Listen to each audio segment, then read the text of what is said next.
रुसवाई और बुराई है।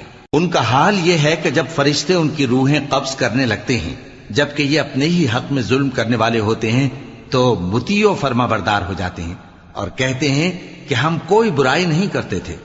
हां, जो कुछ तुम किया करते थे अल्लाह उसे खूब जानता है। सो दोज़ख के दरवाजों में दाखिल हो जाओ, हमेशा उसमें रहोगे। अब तकब्बुर करने वालों का बुरा ठिकाना है। और जब परहेजगारों से पूछा जाता है कि तुम्हारे परवरदिगार ने क्या नाजिल किया है, तो कहते हैं कि बेहतरीन कलाम।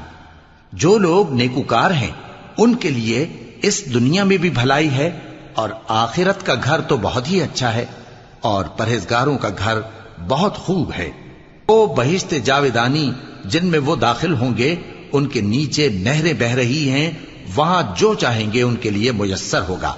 अल्लाह परहेजगारों को ऐसा ही बदला देता है। इनकी कैफियत यह है कि जब फरिश्ते इनके